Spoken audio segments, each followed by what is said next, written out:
Welcome to the Money and Flow podcast, where avocado toast and stocks meet. Did you know that women and women of color don't talk that much about money?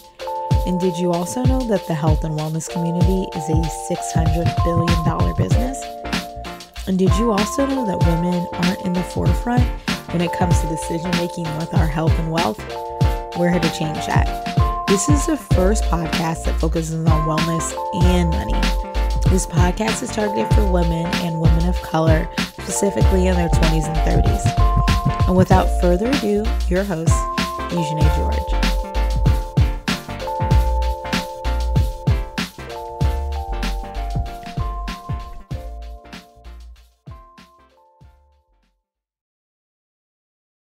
Hey, welcome to the Money and Flow podcast. I am your host, Eugenie George. Super happy to be here, super happy to be alive in a time such as this. I was very fortunate to be one of the folks to go to the Black and Brown Founders North Star Tech Conference this over the past week. Just was really fueled and really pumped to hear about all the Black and Brown founders that are doing really great things out in the United States of America and actually in London as well.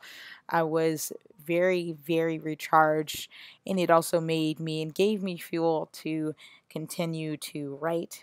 Some of you guys know I have started writing a book on money and how it affects our mental health and how there's a lot of money gaps when it comes to our health and wealth, and a lot of that has to do with ancestral stuff. So was super fueled.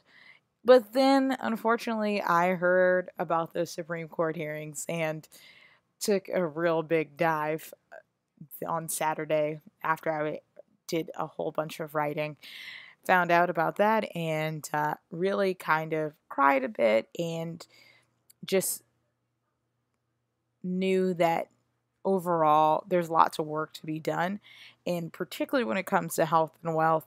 Like when it comes to health, or when it comes to wealth, really it really is about, we got to get that money, y'all. I normally don't say that because I'm always like, oh yeah, it's about making sure that you don't feel ashamed about money and you don't feel hurt. But at the end of the day, y'all, listen, we got to make that money, we got to make that paper, because that can't be happening. We all know that that has to do with wealth. Okay, so at the end of the day, we do need to build wealth, and we'll talk a lot about that throughout the podcast. So don't stress out about that part.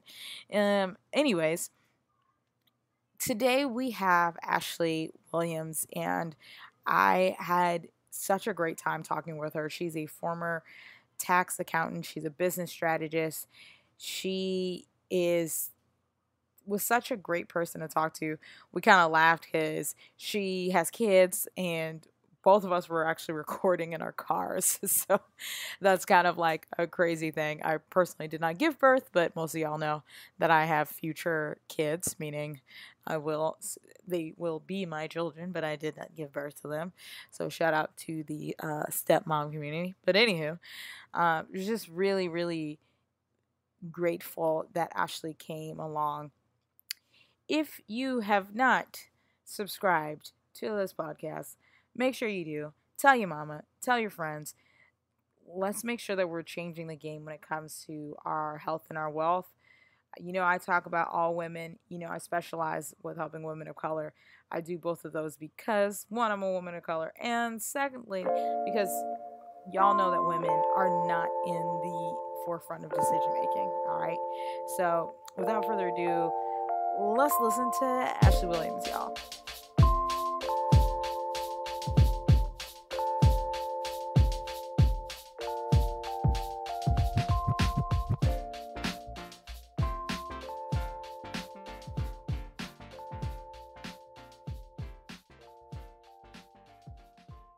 So welcome, Ashley, to the Money and Flow podcast.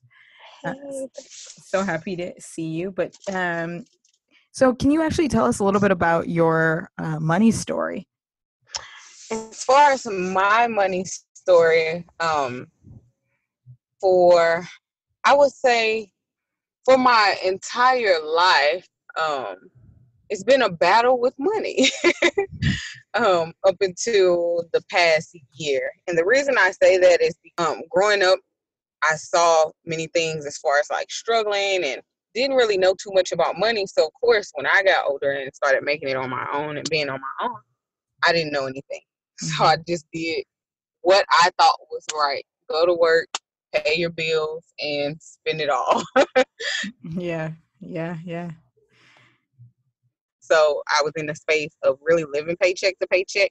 But as I've becoming older and learning things and just being in the world of financial, I've learned better, which caused me to do better. And from range of things like budgeting to even like getting my credit together and learning how to repair it myself and keep it together and things of that sort. Right. Right. And then you have you been in the financial industry for a while? The financial industry, yes. I actually have a tax company. I've actually been a tax preparer for 9 full years. I went solo after my first year preparing taxes because I'm like, I can do this alone instead of with this big company. And then 4 years ago, a friend of mine, me and her teamed up and made a tax prep company, which we do taxes and we offer other financial services such as like bookkeeping and credit restoration and education. Oh, that's awesome. I mean, that kind of reminds me, it's so interesting because I think a lot of women typically think that anybody that's in finance means that they're like super good Mm-hmm. with money. And then a lot of people forget Mm-hmm. that, which is so funny. Like I'm going to school to become a fiduciary or get my CFP.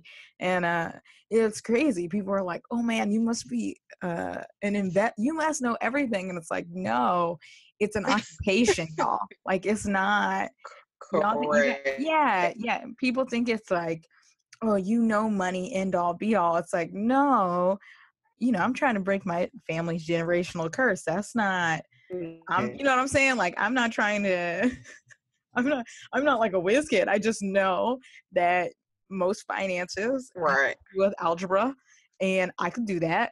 And if I, if I put my mind to it and I'm willing to help other people that could do it too, but I think, I mean, you may feel the same way, but I feel like I didn't have enough representation when it came to people making money that looked like me in the industry. So, um, Correct.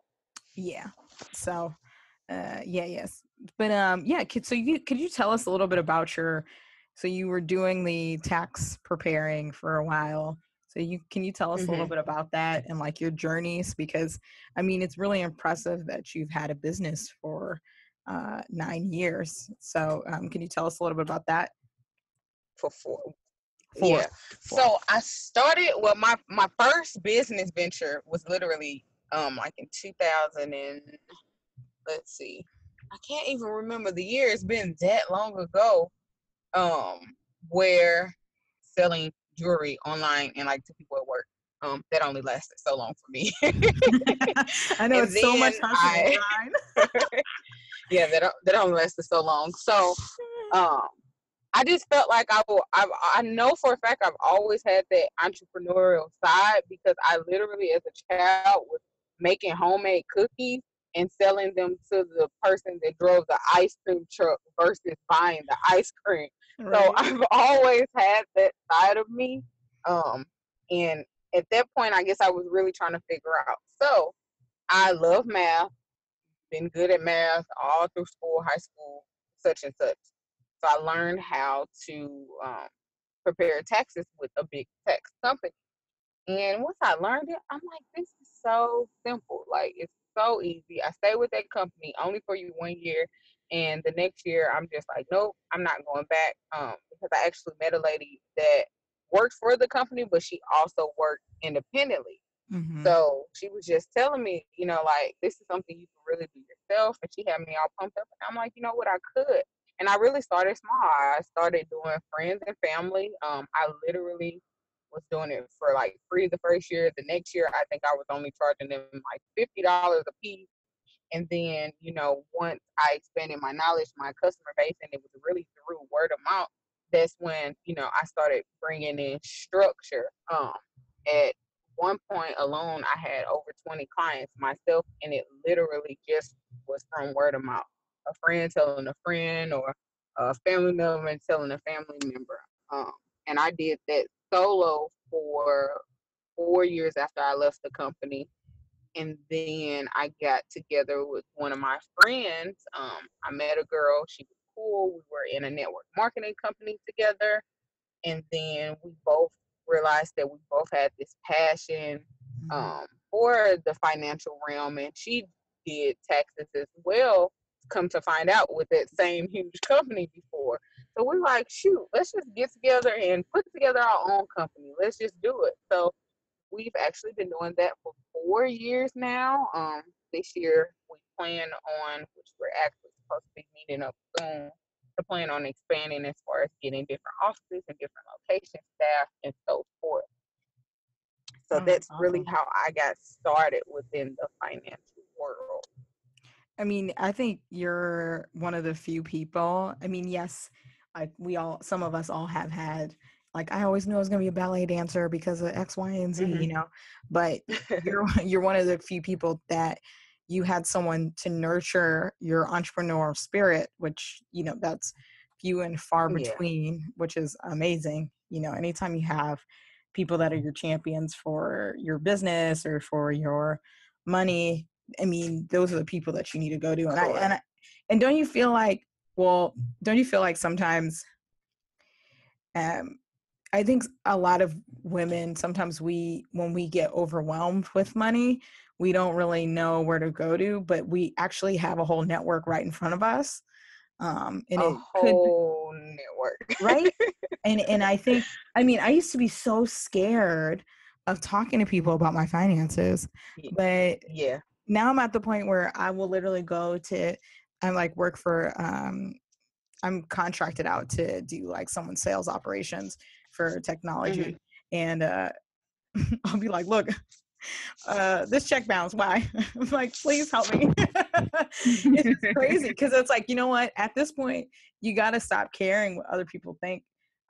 Sometimes Correct. we'll feel that way about like our appearance. We got Beyonce, everybody telling us like, yeah, you do your own thing, you have your own magic, blah, blah, blah. But then for some reason, when it comes to money, we're like, oh, I can't tell people about it. And it's like, It's foreign. Yeah. yes, That's yes. that's that's one thing I can say that made me want to pivot into financial coaching, is Hmm. because what I've noticed is, one, a lot of people weren't taught anything about money. If you were, it was wrong, or you were taught from viewing. And that was Hmm. wrong. Like I said, I watched my mom, and yes, I love my mom. She did whatever she could to take care of us, but a lot of things she did was just completely wrong. Um, and then money is always this private thing with people. Like, people don't like talking about money for whatever reason, unless they're Hmm. getting it. They're like, yeah, I have all this money, but other than that, they really don't want to get down to the nitty gritty of what money is, how to use it, how to manage it, and things of that sort. It's really, really private. So I Yeah. just noticed this lack of financial literacy in the world, literally just from having conversations with people. And I'm like, I want to create something to take care of this problem, like to educate people and to help people, because it is a huge problem I see. And Hmm. if we don't have more people stepping in trying to create solutions for that problem, it's just going to carry on into the next generation and the next generation and so forth, as it already has. Right. I mean, you definitely hit a nail on the, was it camel's back? I don't know what it is anymore. I don't know what's PC. But I would say like the thing is that we right now the United States, I think we're 41% people of color. Like there are more, we're getting so close to it being the same. But then when you look at the financial industry, it is just they're still mostly uh white males, which isn't a bad thing. It's just Yeah, most people don't want to hear from them all the time because that's not, exactly. there's so many historical things that have happened with people of color. There's like the Chinese Exclusionary Act, and there used to be the Freedmen's Bank that happened like in Philadelphia, and I think there was like the Chinese Exclusionary Act, which was in the late 1800s, still affects some generation like Chinese Hmm. first, and all of that stuff carries on. Like there's so much there's more I feel like there's a lot of trauma that happens with finances, particularly when it comes with Correct. women of color, because we've really never been in the forefront of decision making, period. And it can feel overwhelming. Hmm. I mean, I could Yeah. tell you a time I remember like having college loans and waiting outside the student loan office like it's like they're giving me bread, like literally Yeah. begging and not knowing that I could do this X, Y, and Z. I could have sold makeup, something, to get money until the Yeah. next paycheck. It's just like it's crazy. Um, can you tell me about like your big aha moment when it came to like you deciding that financial coaching is the next big thing for you? Okay, so the big aha. Well, let me start by saying I kind of always knew that I was going to be into some type of coaching space. Mhm. And honestly, I've been journaling because I love writing as much as I love reading as well. But I consistently journal. So over the past, want to say 2 to 3 years in my journal, I've been putting like future goals to be this, you know, bad, business coach XYZ. So I'm in a Facebook group, and across the group, we came up into smaller groups to meet up in our city. So I'm here in Atlanta. So I met up with some women. It ended up being like five of us. And to me, it was like the five starting lineup. It was literally a business coach, a lawyer, a life coach, a fashion stylist, and then it was me, the financial person. And honestly, my aha moment came from the day I met those ladies, because we're all sitting there, we're working and we're throwing out ideas, and I'm talking and interacting, and one person in particular really like read my life to a T.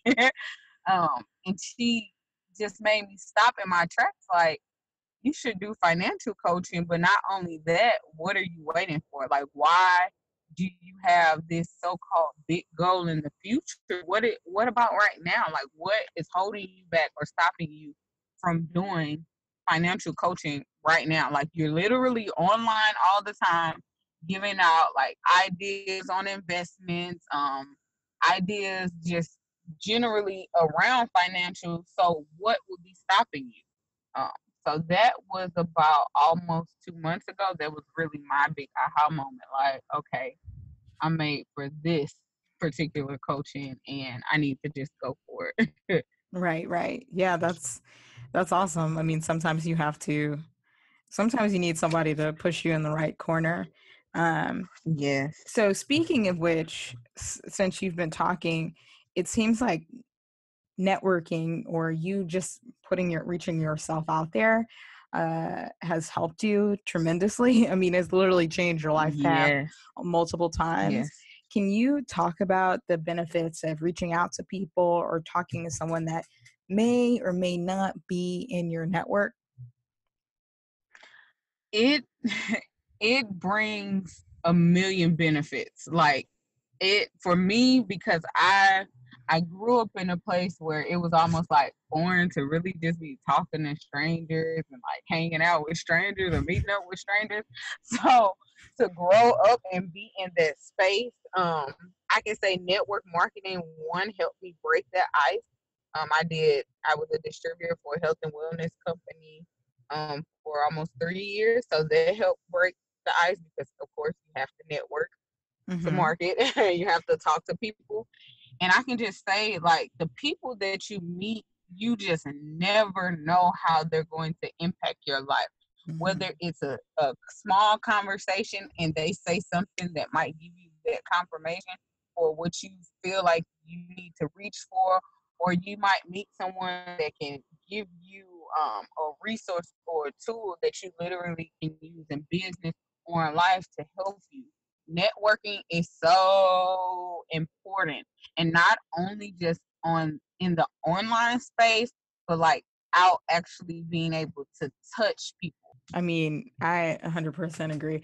And also, I think there's a great book called Quiet by Susan Cain. I don't know if you've heard of it, but it's all about introverts and Mm-hmm. extroverts and introverts or ambiverts. Everyone processes information differently, and everyone gains Yes. energy differently. And the benefit of having online or in person and everything is, especially if you're an introvert, you don't have to be this like over the top person that's like in the center of in the middle of Yes. like a hallway. There's been so many networking events where I've just been like, okay, whoever this Jeff guy is who's like doing all the extra talking, like I'm gonna only talk to Jessica over here, and Jessica and I are gonna vibe. Like I think some people think like networking is this big, scary, lofty thing, but it Yeah. could be something as simple as you just talking to one person instead of constantly So going simple. It right. can be so simple. I used to overthink it, honestly. I know I did. It used to literally freak me out. Like I have to talk to people, like a lot of people. Like seriously. So what I what I try to implement now in my life is just connect with at least 5 new people a day. 5 is an easy number for me. I'm in a Yeah. lot of groups. A lot of people follow me, befriend me. Um, and it just comes naturally. Most of the time now, it's been people coming to me versus me have to go to people, so it makes that a whole lot easier for me. It just calms my nerves. Like, Right, oh, right. they spoke to me first. All right, here we go. Yeah, I mean, that does happen, which is hilarious, but that's awesome. Okay, so you just mentioned, which I did not know this, you said you were in the health field for a bit? Yes, I was a distributor for a health and wellness company for three, yeah, because I let go last year, so 3 years. Okay. Because the podcast is called Money and Flow. So it's always nice to Yes, actually ma'am. see it's always nice to talk to someone who has the intersection of money and wellness, which is like for some people, they separate it. They'll be like, oh my, this is like my avocado toast. This is my therapy. That's separate from money.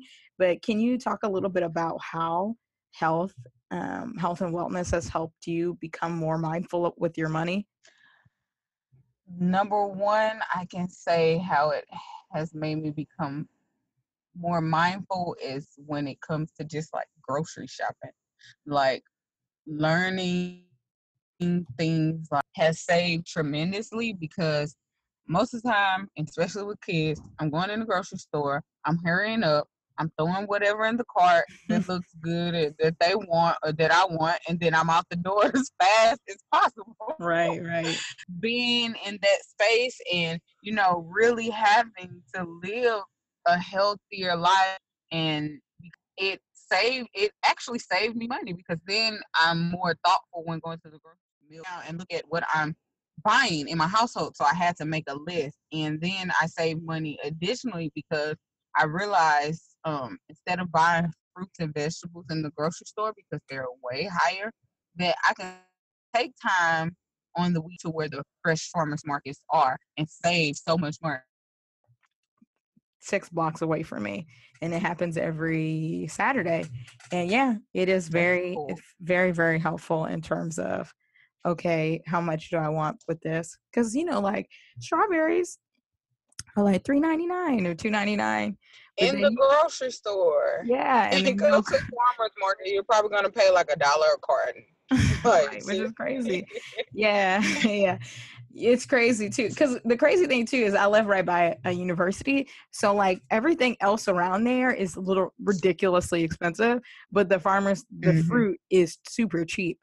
And yeah, it's crazy. So that's cool. But yeah, okay. So now you're working on a program. You're launching a new program. Can you tell us a little bit about that? Correct. So, when I decided to do financial coaching, I didn't only want to just focus on consumer aspect of things because I've been an entrepreneur for 8 years myself, and I honestly network with a lot of them.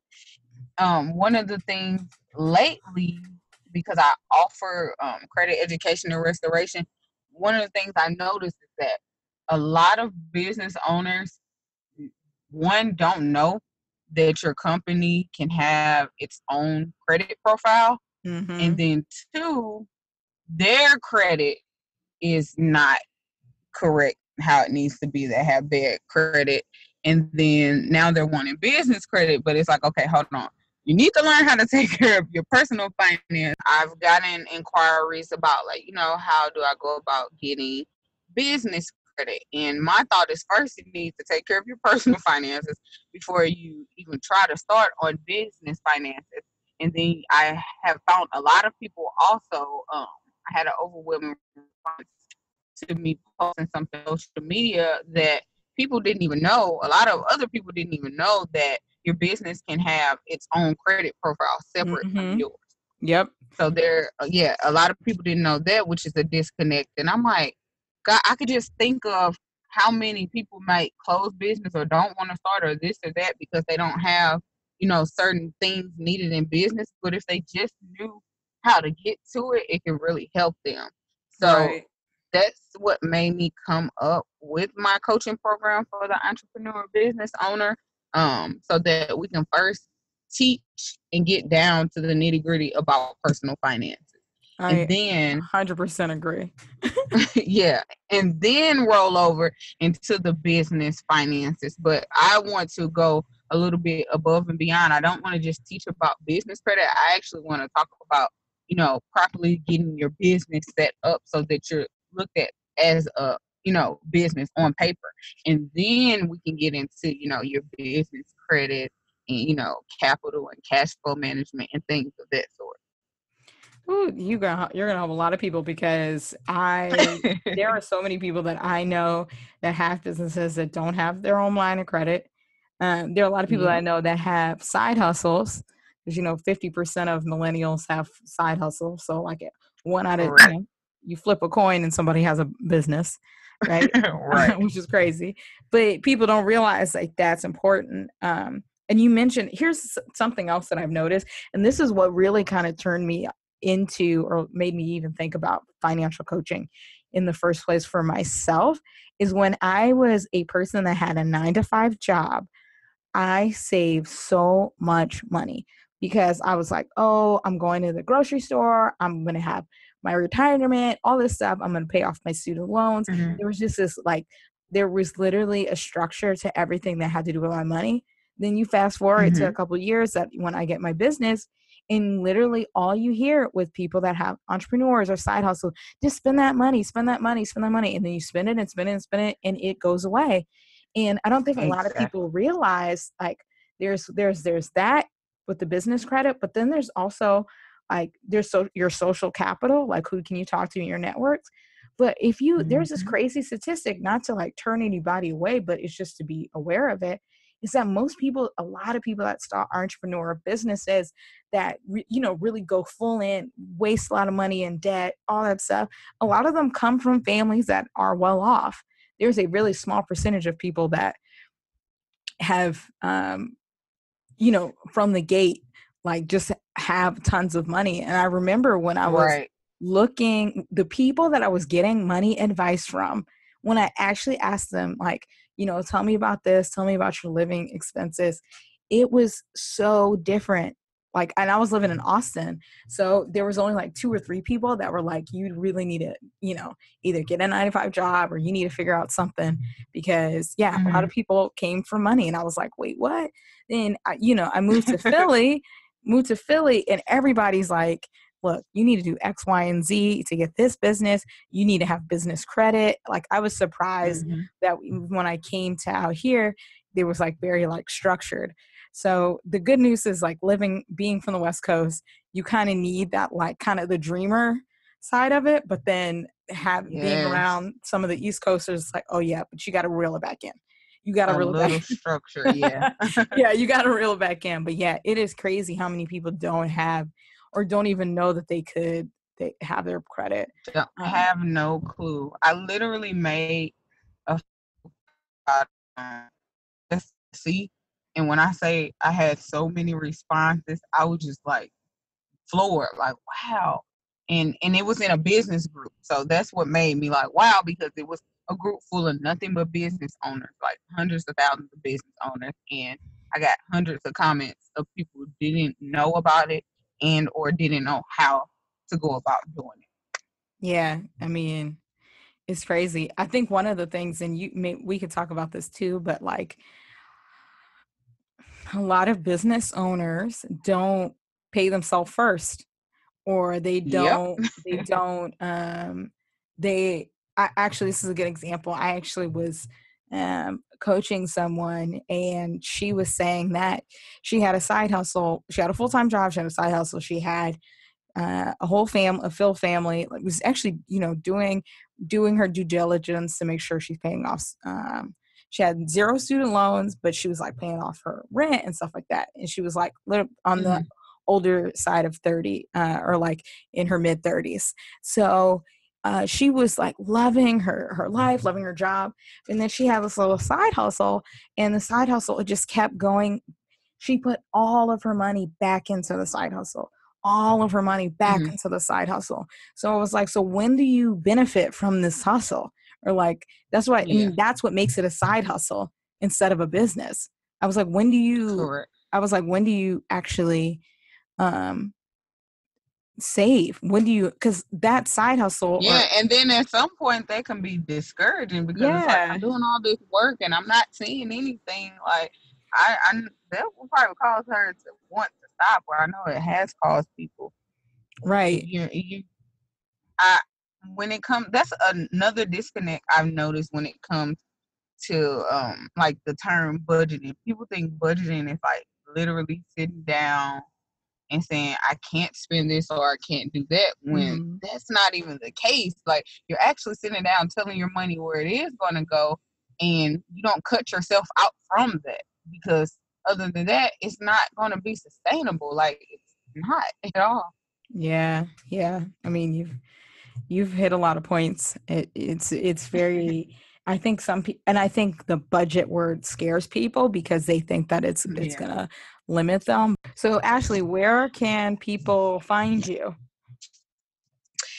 People can find me on Facebook. I'm very, very active on Facebook. Okay. My Facebook page, it's Ashley Marie, and it's at the Wealthpreneur.